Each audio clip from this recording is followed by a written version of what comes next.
Buenas tardes, chicos, soy Profe Young.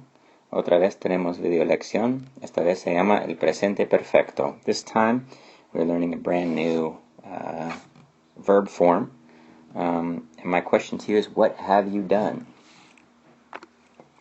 I have visited other countries. I have talked to friends. I have smelled the flowers. I have walked and I have biked. When we do all these things in English, we have two parts to it. We have some form of have and plus what we call in English the past participle, which sometimes ends in ed, not all the time, but sometimes ends in ed. So we do this in English where it has two parts. Okay, I have visited other countries. I have talked to friends. We're going to talk about how to do this in Espanol. First thing I want to say is that when we do this, we never ever, even though you might think so, are going to use the verb tener. Tener is not what we use to say I have visited something or I have done something. Anything that we've done, we're never going to use tener to say it. Okay? Here are some examples from Espanol. And what I want you to do right now, before I tell you, is I want you to think about what you notice and see if you can figure out any patterns. Okay? So I'll read them out loud. I'm going to give you a minute to take a minute to think about it. Yo he caminado. Tú has bailado. Ella ha comido. Él ha bebido. Nosotros hemos vivido. Ellos han jugado. Y ustedes han corrido. So take a few minutes, a few seconds right here to think about what patterns, what observations, what things you can come up with.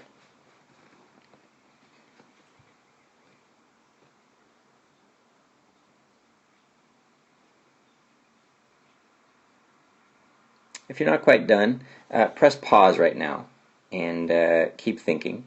But if you are done, let's keep going forward. What do you notice?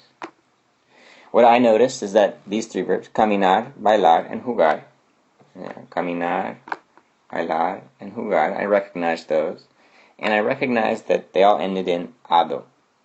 And when I recognized they all ended in ado, I made this connection that they came all from AR verbs. So I made this connection that AR verbs end in ado.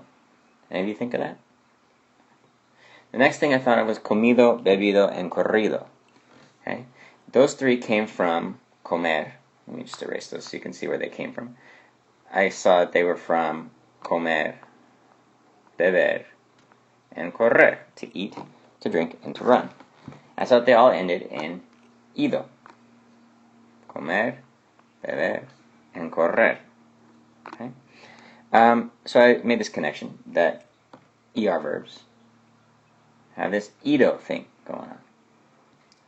The third thing I saw was this verb vivir, and it was the only IR verb present.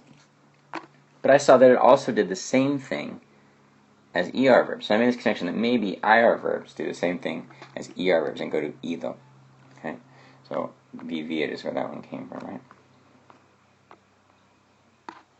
What else I noticed was that something came before the caminado. There was this other thing that we hadn't seen before that was new, right? That was these. Has, hemos, and han. So what I started to put together is that I can actually figure out, just from looking at these examples, how to do this tense.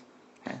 So what I figured out was that must go with yo, has goes with tú, a goes with él, ella, and usted, hemos goes with nosotros, and han goes with ellos, ellas, and ustedes.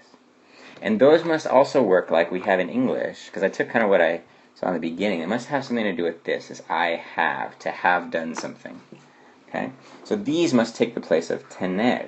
Instead of using tener, we must use these things. So we'd say, I have walked. Okay? Things like that.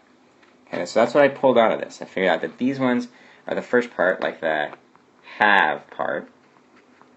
And these part, I found would be like the past participle, like the walked, the ed, or the en, or something like that. Right? Spoken, walked, eaten, run, lived, etc. Okay? What we call those in English are past participles. So there's two parts to how we do this. There's the has, a, hemos, or han. By the way, how we say this, we don't say he, has, ha, hemos, and han. That would be silly. You know that the H has the following sound in Spanish. I hope you all listen carefully because there is no sound, because H's have no sound in Spanish. So we say has, a, hemos, and han. Okay? So we have he caminado. He is a form of this verb called haber. We're not going to go too much into what that verb is, but we're going to use it to mean to have in this case. So we have he caminado. I have walked. So we take the verb caminar, take off the AR, and put on the ado to do something called the past participle. Okay? Those are the two parts to the present perfect. Okay? Yo he caminado. Okay? What I want you to do is I want you to practice, and I want you to try and put these 5 statements into the present perfect. Use what you've done. Try and remember what these verbs are. I'll give you some clues. How about this is the verb leer, this is the verb hablar, this is the verb viajar, aprender, and we all know to sleep is dormir. So go ahead and put these in the forms that we were just practicing, taking a look at. Y mañana hablaremos otra vez sobre esto. Gracias, chao.